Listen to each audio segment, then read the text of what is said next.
Tonight we are going to continue our lesson in the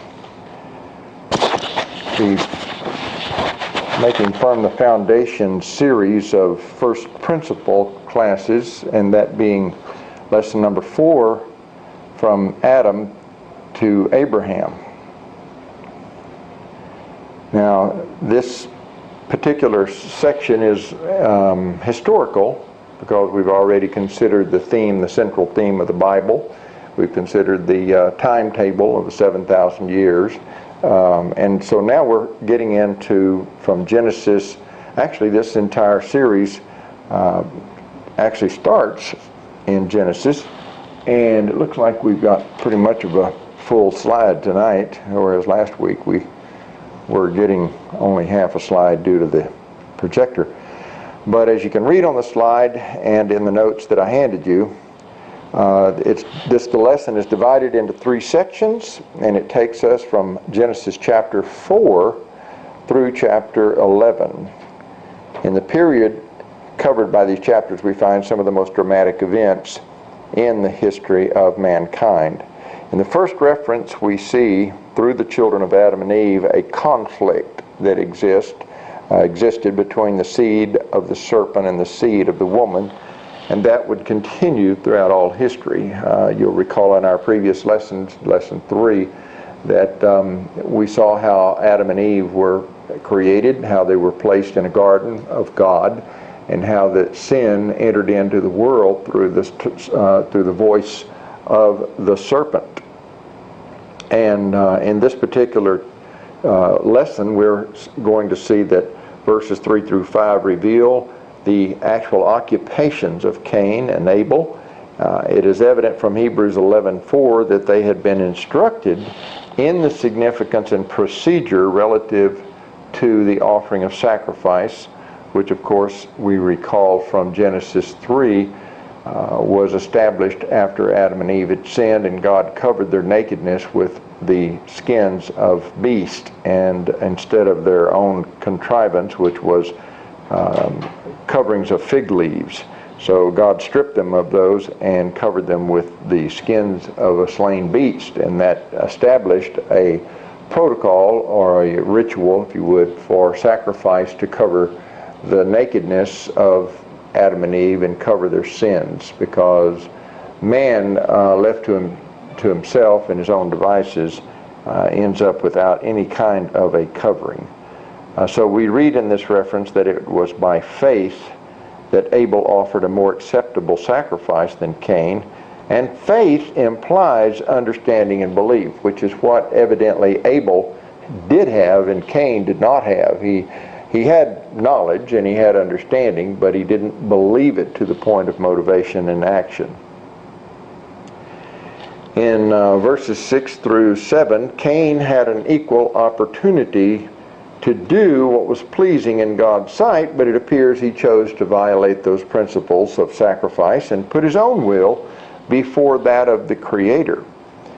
When God refused Cain's sacrifice, Cain gave vent to his rebellious attitude by killing Abel, his brother. And in verse 8, a pattern is set which finds its focal point in the type at the cross of Christ. The continuation of the seed of the woman is shown in verse 25, because God had appointed Eve another seed, and that of course was Seth, to continue her seed instead of Abel. She shows her understanding of this by choosing for her son the name of Seth, meaning appointed. Now on the slide you'll notice that we have a chronology here illustrated by these characters from Adam all the way to Abram. And in Genesis chapters 1 through 5, and then chapters 6 through 9, and Genesis chapter 10 through 12. And you can actually see that many of these men were contemporary with each other. Now, whether they lived in the same geographical location or not, we don't know. We do know that at one time they did, because God had to expel them from the Tower of Babel and building a city and a tower and trying to do things their own way after God had told them to go forth and replenish the earth, and they refused. So they challenged God's directive. But you'll notice on this particular chart that Adam lived to be 930 years, which was a considerably long time. He was still, of course, flesh and blood. He was still, but he was being the original forefather of the species, he and Eve. It stands to reason that sin had not yet taken its full toll, but eventually the record tells us that he did die, as it did for all of them, except with one exception. That would be Enoch. And you'll notice in the orange, he lived 365 years, and but God took him, and actually that he should not see death, and he didn't. He was taken. But he was taken in his physical being, so it's not like he was changed to become spirit. He was taken away from the current evil. Then you see the Methuselah, and he is the oldest man. We've even heard statements by people saying he's as old as Methuselah, and so he lived to be 969 years, and then Lamech, and then Noah, who was the builder of the ark. And so Noah had 3 sons, Shem, Ham, and Japheth. And he goes all the way down to the very last man at the bottom there, who was Abram. He lived to be 175 years old.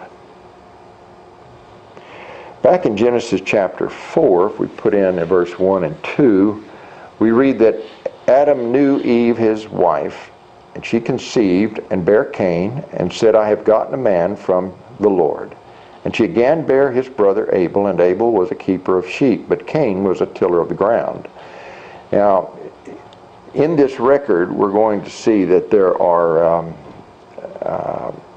2 communities that are developing, and they are going to develop from these 2 men, Cain and Abel, the first brothers, the first children of Adam and Eve. We read in chapter 4, verse 3 through 5, and in process of time it came to pass that Cain brought of the fruit of the ground an offering unto the Lord. And Abel, he also brought of the firstlings of his flock, and of the fat thereof. And the Lord had respect unto Abel and to his offering, but unto Cain and to his offering he had not respect. And Cain was very wroth, and his countenance fell.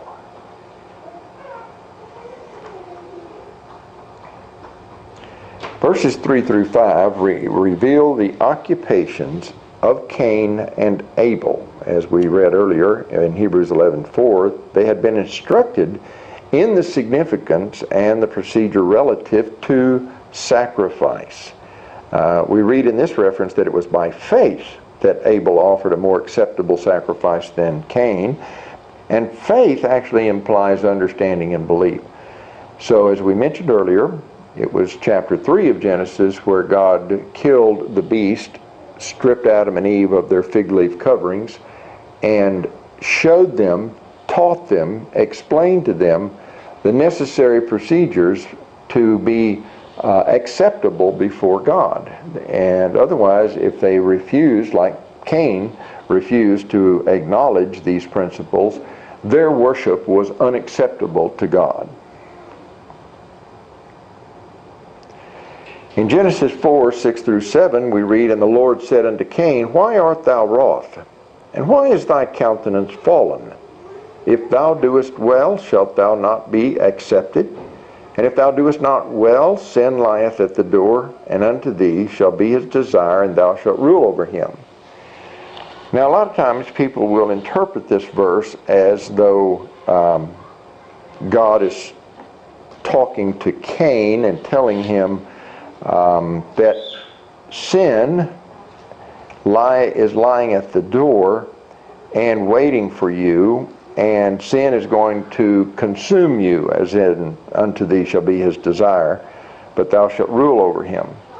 But there's some implication in this verse that we need to be aware of from our previous lessons. And that implication is that the Lord was speaking to Cain with a certain understanding that Cain was the firstborn of the 2 brothers. Abel being the younger brother. And so when the Lord was talking to Cain, he was actually trying to explain to him, you know the protocol and procedures of worship. You know that worship, and you know that if you do well, you'll be accepted, but if you don't, you will not be accepted. Okay, so this explanation, or this dialogue between the Lord and Cain, the Lord is really trying to tell him that if you do not well, sin lieth at the door. We're questioning, well, what does that mean? And the following sentence, and unto thee shall be his desire, and thou shalt rule over him. Well, it's important for us to recognize that the word sin, and we'll look at it in the next slide, but in this particular slide you'll notice, if thou doest well, shalt thou not be accepted or favored. And if thou doest not well, sin, an offering is really how this word should be rendered.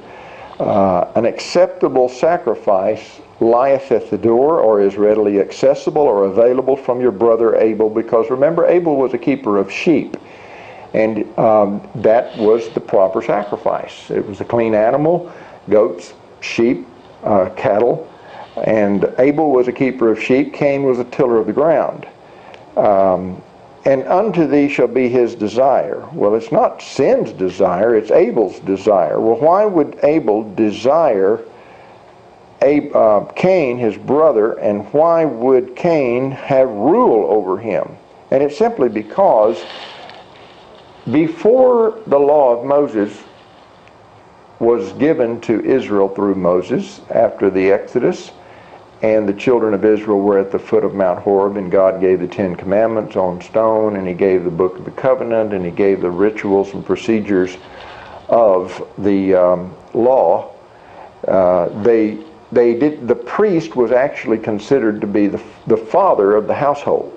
He was the priest. He had the status of offering like Job did, Abraham did, Noah did. It goes all the way back to Adam. So Adam would have been the priest, but his firstborn son would have been the next in line to inherit the priestly possessions, the priestly status, the priestly favor between man and God, or between the family and God in this case. So we have to remember that there was a lot of background to this conversation, that Cain was actually in line to be the next priest of the family. But because God had rejected his sacrifice, and the reason being it had no bloodletting, there was no loss of life and shedding of blood, and that's the only way sin can be forgiven and covered. So Cain's offering of fruits and vegetables would have been accepted by God, readily accepted, had he acknowledged the important foundational principle of the shedding of blood and loss of life, and brought an offering of a lamb. And where was he to get the lamb? Well, he was to get the lamb from his younger brother Abel, which meant that he would have to lower his pride. And Cain had a lot of pride and a lot of arrogance, just like the Jews did when Jesus showed up. And here's the son of a carpenter with much, much more biblical education than anyone in the world. And yet here he was, an unschooled, uncultured, uncultivated branch that was running circles around the Pharisees, who were supposed to be the highest, most knowledgeable men in the law in Israel. So their pride and arrogance not only got them angry at Jesus, but they did ultimately just what we're going to find Cain is going to do. He let his anger grow against his brother and his jealousy to the point where he kills him. But it's important for us to understand this, that this is an extension of the battle that God set forth in Genesis 3:15, when he told the serpent, I will put enmity, in the King James Version the word enmity, and it means hatred, I will put hatred between thee and the woman. So he's talking to the serpent, and he's telling the serpent, I'll put hatred between thee and the woman, and between thy seed and her seed, and it shall bruise thy head, and thou shalt bruise his heel. That was a declaration of war between the serpent and the serpent's seed and the woman and her seed. So there were two parties.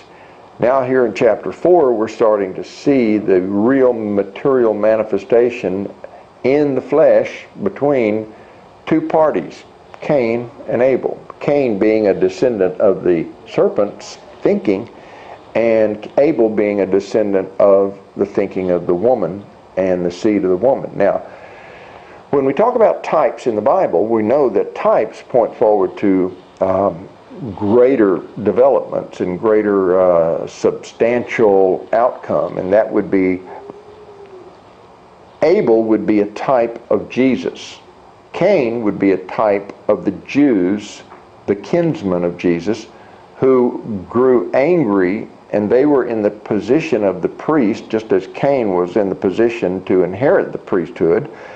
But Cain let his anger overcome him, even after a one-on-one dialogue with God. And God told him, said, look, you know, if you don't do well, if you do well, you're accepted. If you don't do well, there's a remedy.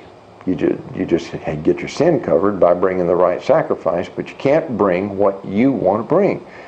And today, people who read the Bible and believe in God think that He will accept them because they're sincere.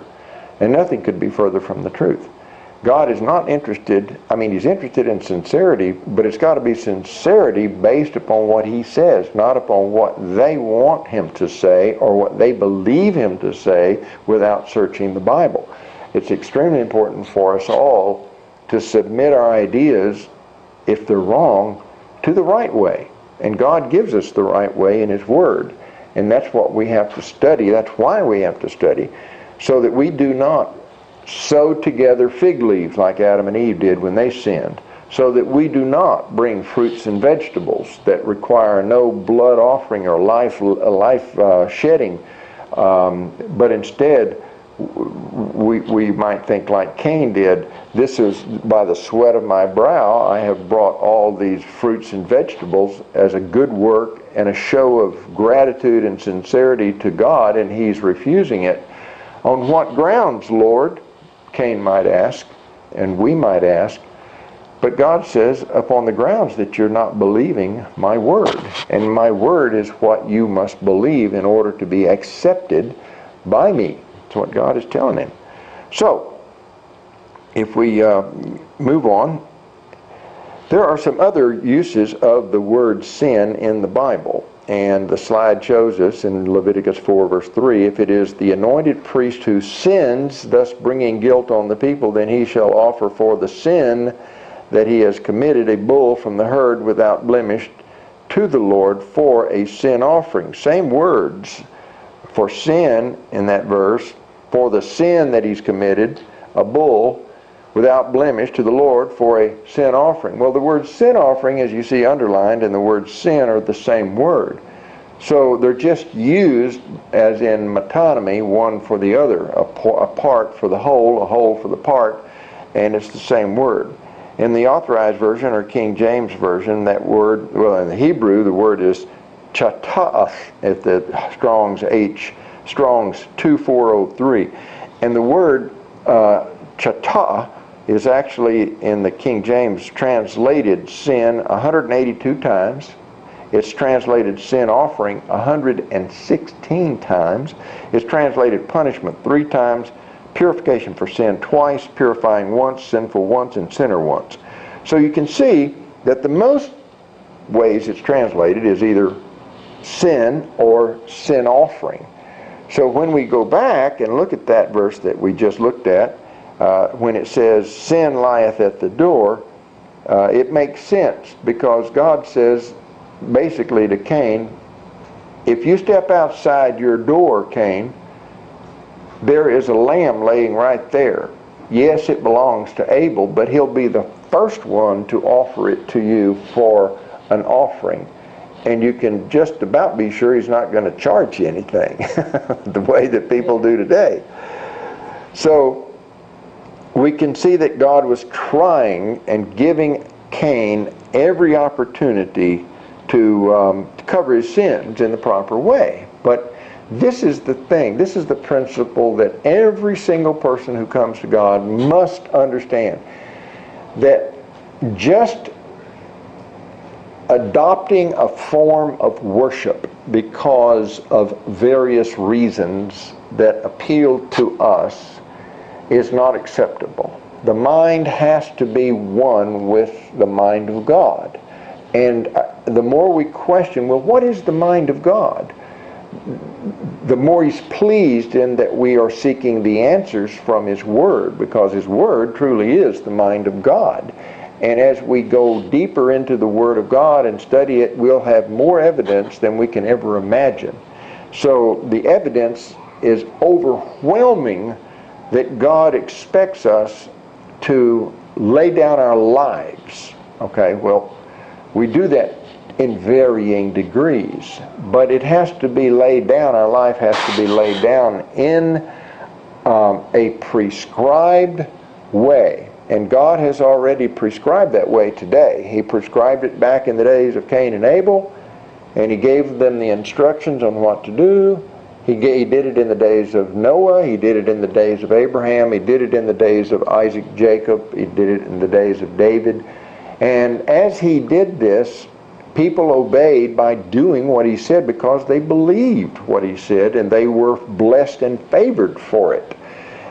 Today it's no different. We are told through the New Testament and the four Gospels that we must believe in the things concerning the kingdom of God and the things concerning Jesus Christ. And when we understand those things, believe them, we repent from the old way of belief and old way of life that we've been living and are baptized, and then that brings us into favor because we are actually being baptized with Christ. Verse 6 and 7, Cain, we remember, had equal opportunity to do what was pleasing in God's sight, but it appears he chose to violate the principle of sacrifice and put his own will before that of the Creator. So when God refused Cain's sacrifice, Cain gave vent to his rebellious feelings and killed Abel, his brother. We read in verse 8 of Genesis 4 that Cain talked with Abel, his brother, and it came to pass when they were in the field that Cain rose up against Abel, his brother, and slew him. So in this verse, we see a pattern set. It finds its focal point in the type of the cross at the time of Christ. The continuation of the seed of the woman is shown in verse 25, because God had appointed Eve another son to continue her seed, her lineage, instead of Abel. And she shows her understanding of this by choosing for her son the name of Seth, which means appointed. After this, is Cain spoke of anymore? He is.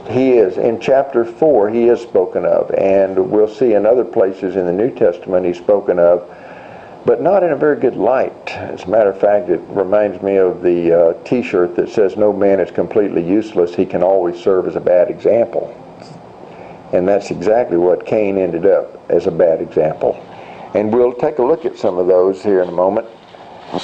He is spoken of, his genealogy is spoken of as the community, because he was separated by God. He was driven out and caused to become a vagabond, and we'll see that here in a moment, that his life was, he was driven away from the seed of the woman, so a huge separation occurred after the murder of Abel. And but God was watching over Cain, because Cain would then become the father of all of those who would leave the premises of God. It's almost like he was causing magnetism, and he'd be separating by, like if you were to have a cup full of sawdust and a cup full of iron filings and you mixed them together, best way to get them separated is with a magnet, and it pulls all the iron filings away if you pass the magnet over the sawdust, and it leaves the sawdust there. the kind of attitude that Cain had was passed on to his children. And those children developed into a community of men and women who collected or attracted those from the Christ community, or the Abel community, the Seth community rather, of Adam and Eve's family, who were worshipers of God because they believed God. They obeyed God. They did what God wanted them to do. So Cain's community, a child might grow up to be old enough to leave off on their own, and we've seen this all through history. And a family might be a godly parentage. They might be raising their children in a godly way, but when a son gets up old enough and takes on a rebellious attitude, he doesn't want to be told what to do. He doesn't want to listen to the authority of God, which is exactly what Cain was all about. He was doing his own thing. He was willing to be religious as long as God accepted his terms. I'm going to be religious on my terms. He got cocky about it. Yes, he did. Yes, he did. So, you see this chart, the ages of the patriarchs, all the way to the flood, and then all the way down to Abraham, and or to even further, actually. Are all their ages spelled out in the sea? That's new to me. The actual ages being spelled out. Yeah. Yes, they are. The ages from Adam all the way through to Noah, and then from Noah's one son, he had three, Shem, Ham, and Japheth, but they take one, Shem, which means the name. And it is through Shem, as you see on this chart, Shem and Arphaxad and Seth and Eber and Peleg and all the way down to Abram. And Abram, Isaac, Jacob, all of their ages, their names, and the length of their life are spelled out for us. And so it shows you in this chart that even Noah was contemporary with Jared and with Enoch and Methuselah and Lamech, and even, of course, Shem was Noah's son. And but after the flood, it cut off everybody on the other side of the flood and starts a whole new genealogy. But the genealogy from Shem is followed simply because it leads to Christ.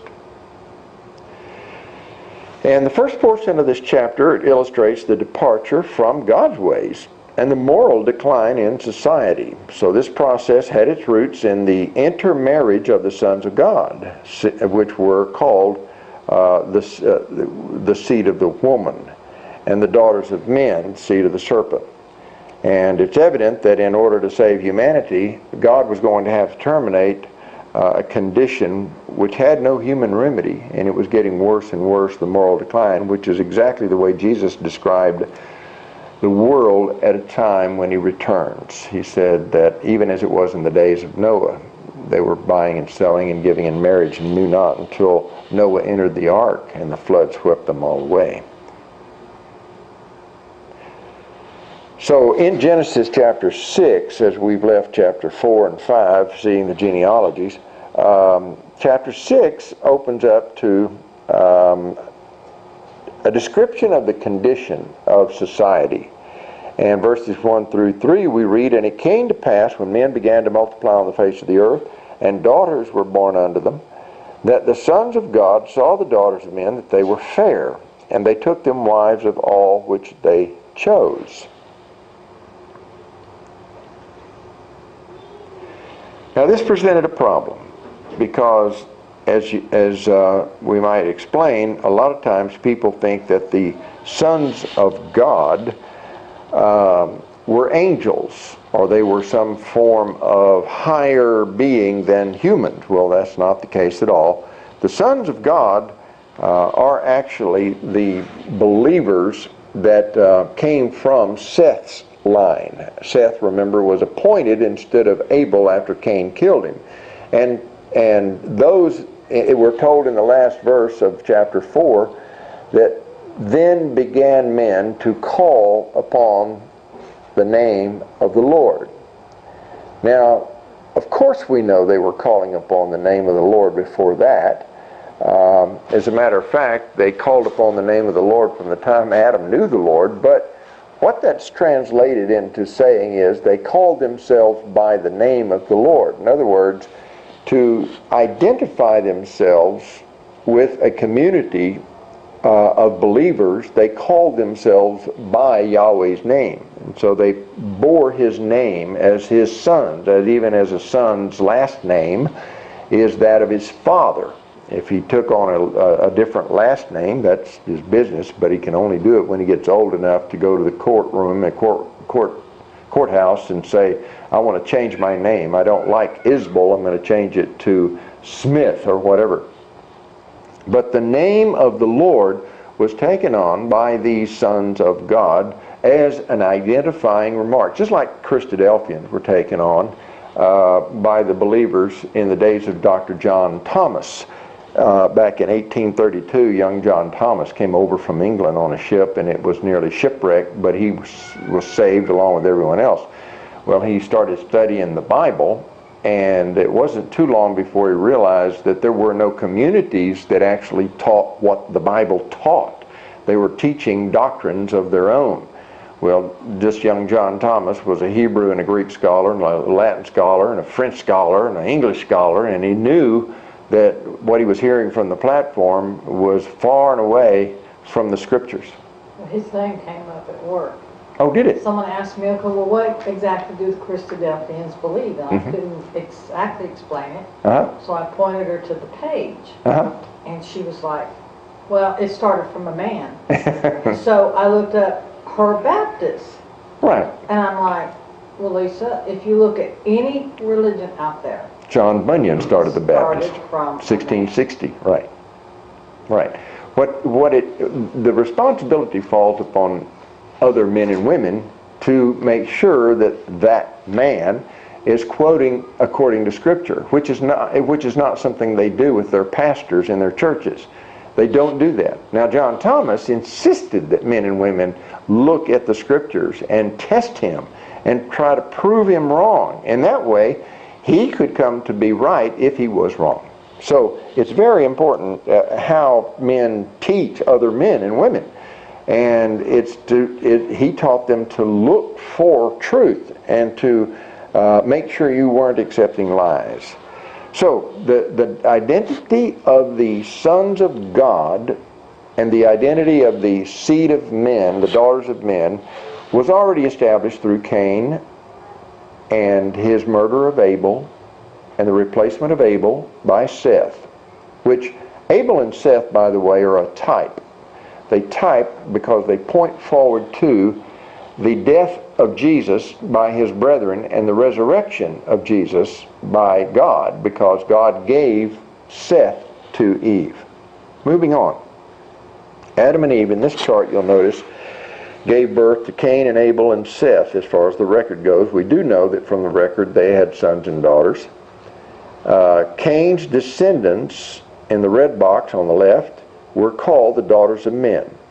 They governed their lives by the three principles that sin is always found to be channeled through in our behavior. Our mind, our moral lapses, and then our behavior and our character. Lust of the eyes, lust of the flesh, and pride of life. On the other hand, you go all the way over to Seth on the right side. In the blue box, we see Seth's descendants were called the sons of God because they called themselves by the name of the Lord. And they walked by sight, they worshiped by their feelings, and they're self-willed celebrities. Now, this was actually a descent. This is not what they were supposed to be doing. But their religion had deteriorated into a religion of feelings, a religion of seeing, a religion of appearances, a religion of personalities, much like we have today. We see personalities on television and preachers prancing back and forth in front of a large crowd to gain their attention and their applause and their praise and their amens. And we see their pictures hugely plastered with their lovely wives all dressed to kill on the billboards of the highway. Is the Osteen maybe? No, I'm not calling any names, Deborah. I'm just saying, you know, the personality cult of Jesus making Jesus himself a personality instead of studying what he did in certain cases to understand the principles by which he lived, which were the principles of God's righteousness, because that is the kind of faith we have to have. The faith, the belief that God's Word is right. Even when it feels like we're in the wrong, if we believe what God says and do it, He's going to have our back. Even when we're afraid, especially when we're afraid, to implement and put into action and to put into demonstration our faith, what we believe. When we're afraid to walk the talk, we need to apply it and do it, because God draws closer to us when we do that. It's when we say, well, I believe in God, but I think I better handle this one on my own without His help. I think I better fudge on this test. I better cheat on this. I better deny Jesus in this crowd.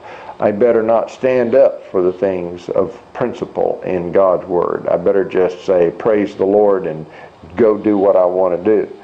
See, that's... Or be like where I was, where I wasn't sure who to believe, so just didn't do anything. Right, right. And I felt the need to learn, and that's why Sure. I ended up back here. Sure. That's I mean, I prayed and prayed about it, and this is where I ended up, so I feel like this is where God led me. That's where God leads you. If you're sincere in your prayer, and I'm sure you were, and He knew you were, He's going to give you your answers. And that requires asking questions, doing the study, and listening to the Word in your heart and mind. But make sure the Word is going in. Don't just carry the Bible around like a lot of people do as a prop. You know, they carry it around, they bring it to church, they set it down, they sing from the hymnals, they pick up their book, and they go, and they never hear anything from the pulpit from the Bible. And see, that's the danger. That's it's like a charade. It's almost like a disguise or a play or a theatrical play. We got the props, and we got the costume, and we got the script, and we know the buzzwords that we're supposed to utter between one another as believing Christians. But when it really gets down to where the rubber meets the road and there's real faith in action to be seen, we wimp out because we don't really believe, you know, and the time comes when it requires us to. But looking back at the chart, there was an intermarriage, because the religion of Seth's descendants, those sons of God, if you look at those names in the genealogy of chapter 5 that we were looking at, like Adam and Seth and Enos and so on, you look at the names and the meanings of those names, and it's really amazing that they show a deterioration in the faith of the sons of God. And pretty soon there's even an exchange. There's some of the sons of Cain named the same way as the sons of sons of Seth. So pretty soon they're just about the same, and they start fraternizing and socializing with each other without a clear separation, a clear belief of a rigid fence, a line, a belief that separates the mind of the sons of the daughters of men from the sons of God. Pretty soon they're integrating, ignoring the conflicting ideas that the sons of God should have been laying out, saying, do you believe this the way we understand it? They should have been doing that, but they didn't. They preferred to look upon the daughters of men and see what the community of Cain had to offer to them. What did they bring to the table? It was a slow, gradual process that lasted over 1,500 years. But at the end of that 1,500 years, there was no difference in the sons of God and the daughters of men. There was no separating. And what does the word holy mean? You remember? Holy means separate. So there was no holiness there. They were not separate from each other. They were unified. They had unity. At last, we have unity. But was that unity really based upon the Word of God believed and obeyed? No, of course not. And that's, of course, what led to false religion, as you can see there at the intermarriage in the middle of the box in the middle that's red and blue together, that intermarriage resulted in false religion.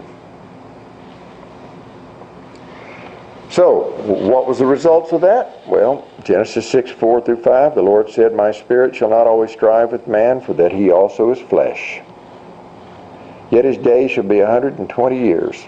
He's only got 120 more years before I flood this world," is basically what God was saying. That's my parenthesis. "And God saw that the wickedness of man was great in the earth, and that every imagination of the thoughts of his heart was only evil continually." So there was really no righteousness at all except for Noah. So God was going to annihilate. This was the first ELE. And an ELE is an acronym for extinction level event.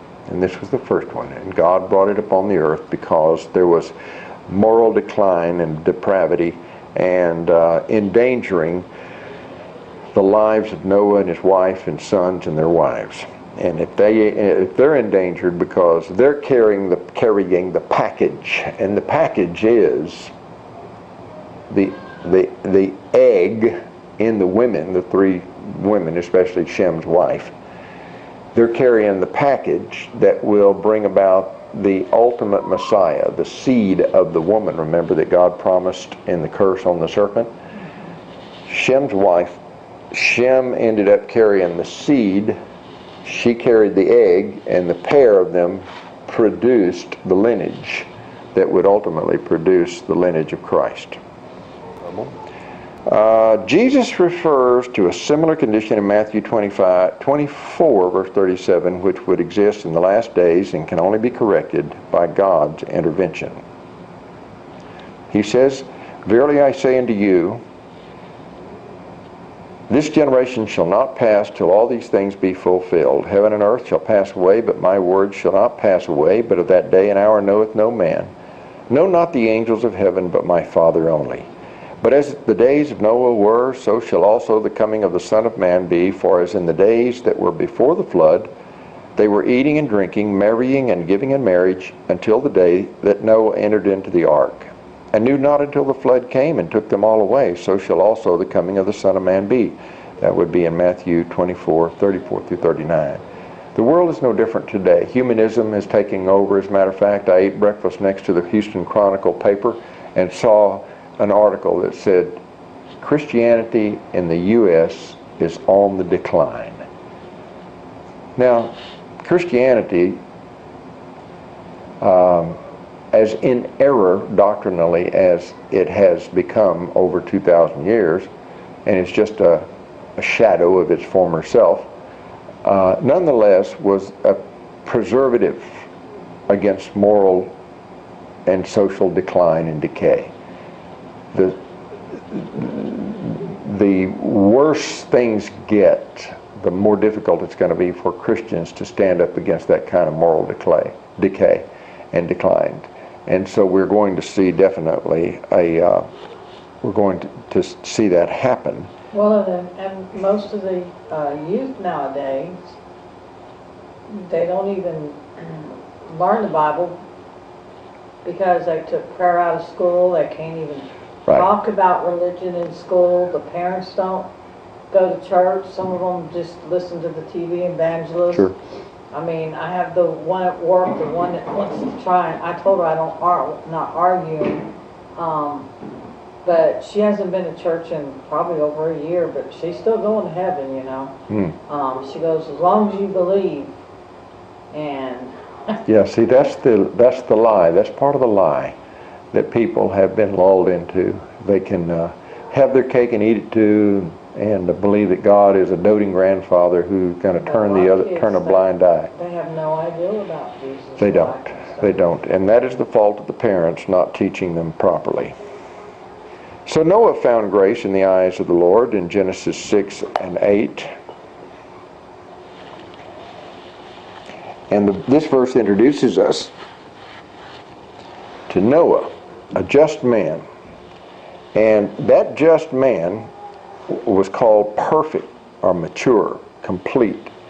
Not perfect and sinless, but he was recognized by God as the kind of man that God would want to call his son.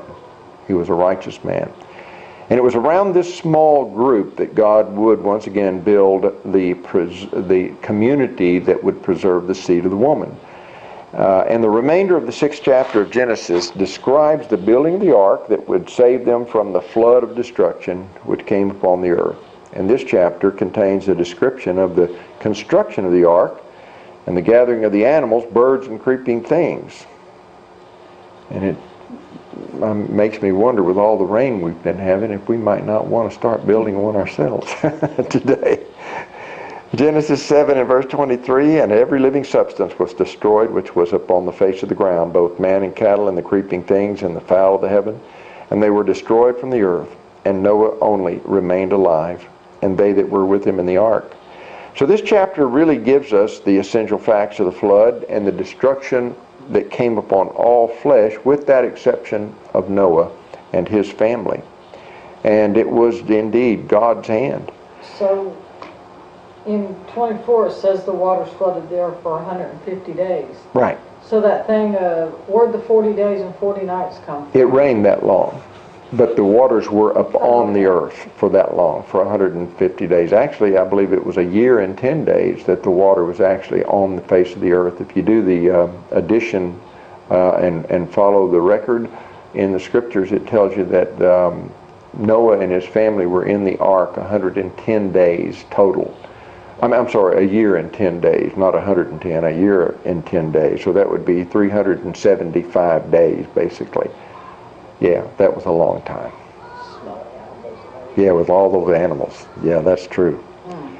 So Genesis 8, verse 3 through 5, and the waters returned from off the earth continually, and after the end of the 150 days, the waters were abated. And the ark rested in the 7th month, on the 17th day of the month, upon the mountains of Ararat, and the waters decreased continually until the 10th month. In the 10th month, on the 1st day of the month, were the tops of the mountains seen. So see, you've already got 10 months now. And so there was another 2 months and 10 days before they could come out of the ark. So the flood gradually dries up. The ark comes to rest on the mountains of Ararat, and which is actually in northeastern Turkey. Noah and his family are able to stand once again on dry ground. And in gratitude, Noah builds an altar. He offers a sacrifice unto the Lord, and God gives him the reassurance that he would never again curse the ground for man's sake. So he says, while the earth remaineth, seed time and harvest, and cold and heat, and summer and winter, day and night, shall not cease. So God was not going to destroy the earth again. We read in Genesis 8 that God remembered Noah and every living thing and all the cattle that was with him in the ark. God made a wind to pass over the earth, and the waters assuaged the fountains also of the deep, and the windows of heaven were stopped, and the rain from heaven was restrained. He said in verse 13, I do set my bow in the cloud, and it shall be for a token of a covenant between me and the earth. And it shall come to pass, when I bring a cloud over the earth, that the bow shall be seen in the cloud. And I will remember my covenant, which is between me and you and every living creature of all flesh. And the waters shall no more to become a flood to destroy all flesh. And the bow shall be in the cloud, and I will look upon it, that I may remember the everlasting covenant between God and every living creature of all flesh that is upon the earth.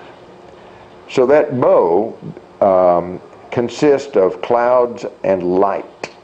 And later the rainbow in Revelation is used as a symbol of that covenant that God made with the whole earth, and that he wouldn't destroy the earth. And that rainbow is seen by John, who wrote the book of Revelation, circling a throne. And there was one that sat upon the throne. This is in Revelation chapter 10. And it's an absolutely beautiful symbolic chapter. And in order to understand the symbols, one has to let the Bible speak to interpret those symbols. And part of that speech about the rainbow, of course, is going to come from Genesis, what we just read. That bow was put in the sky by God himself, and it consists of the elements necessary to see that bow, of course, are clouds and light and the evaporation process. So here you see a map of where Mount Ararat is in Turkey. Here's a satellite photo of Mount Ararat, and you can see it snow-covered.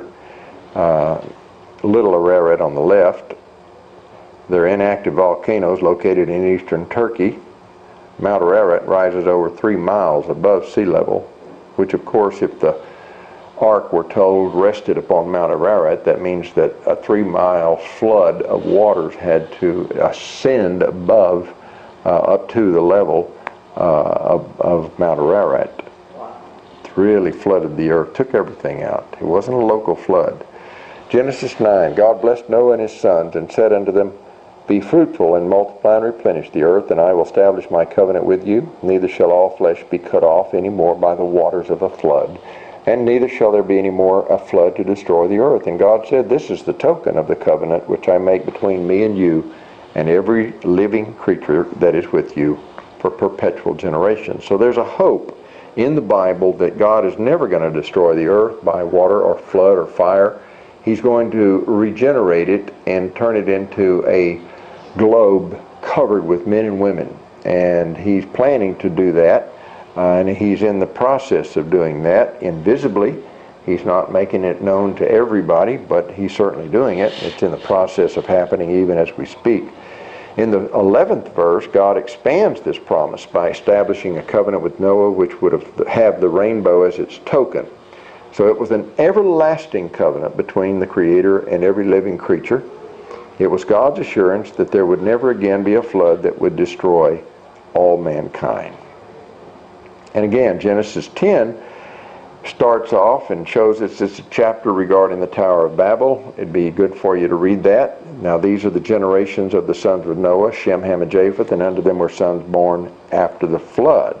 So you can see that the Tower of Babel, in that little dotted dashed line, vertical that goes down to the green dot, actually depicts where in the timeline that the Tower of Babel was, and that before that the whole earth was of one language until God changed all their languages. So this chapter shows the development of the generations of the sons of Noah, and once again the earth was repopulated according to God's commandment to be fruitful and multiply.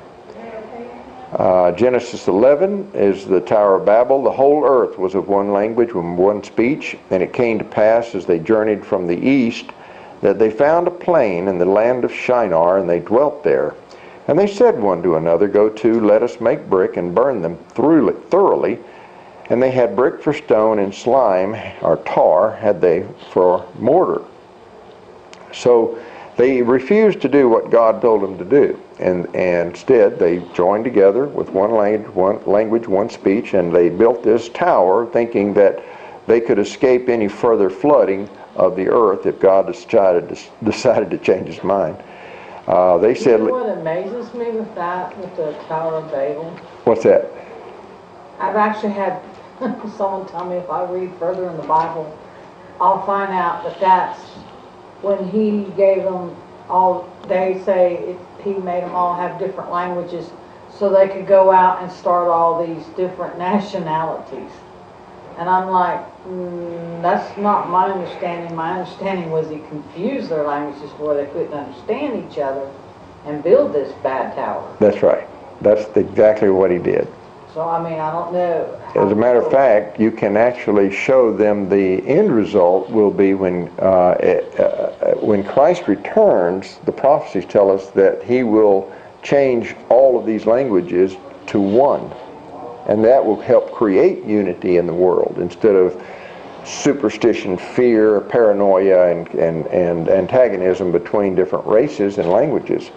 We're told that there will be one language and they will all serve the Lord with one consent. So, and you can see an earnest of that, sort of a type, in the day of Pentecost, when the disciples spoke the gospel, and all those who were of different dialects and languages could understand what they were saying. So it was creating a unity by a miraculous means. The result of the Tower of Babel was the beginning of the kingdom of Babylon. The word Babel means confusion. and you can see on the map that it was there located close to where Iran is in Iraq. The possible location of Babel, possible location of Ur at the bottom of that map shows you that down close to the Persian Gulf, Ur is the city where Abram came from. And that's what it will introduce us to ultimately the life of Abram. So this chapter gives us a description of the form of society that developed after the flood. A great congregation of people migrated from the east to a plain in the land of Shinar, present-day Iraq. The memory of the flood seemed to have had a strong influence on the events that took place as related in this chapter. The impulse to build a city and a tower evidently sprang from a desire for safety and from pride in their social system. And pride is one thing that God cannot tolerate. Safety lies not in cities and towers, companies, corporations, armies, governments, but it lies in obedience to God's law. So ultimately, you can see from the map, Noah's Ark has been found. There are many teams that have actually seen it. They've gone up, they've taken pictures of it from up in the air, from down the ground and under the glaciers. The Tower of Babel is shown here to be the possible place where it was built. Sodom and Gomorrah further down. The real Mount Sinai, of course, there's about 50 different ideas about where Sinai is located. But as you research in some of these findings, it's very interesting. You learn quite a bit. So we notice how God frustrated their rebellious intent by confounding their language, scattering them abroad upon the face of all the earth. And it's significant that the name of their city is called Babel. And the margin in the Bible is alternative is confusion. The remaining verses in this chapter give us the generation of Shem, one of Noah's sons. In verse 26, we see the first mention of the name Abram. So we'll end this lesson with the introduction of that man who is to be the father of the race, later to be called God's chosen people. Interesting that today in Germany, we have in Strasbourg, Germany, the parliament of the EU, the European Union, was built after a picture that was painted by an artist of the Tower of Babel. Oh, wow. So the unity, the European Union, that kind of unity is exactly what was defying God back in the days of the Tower of Babel. Isn't that interesting? So next week, Lord willing, we'll pick up with Abraham in lesson 5, and we'll go from Abraham to Moses and show you the highlights. And that's all we're having time for. And presently, that's all you need for baptism, is to understand the highlights of God's plan and the history. So, okay, very good. Well, we'll conclude then.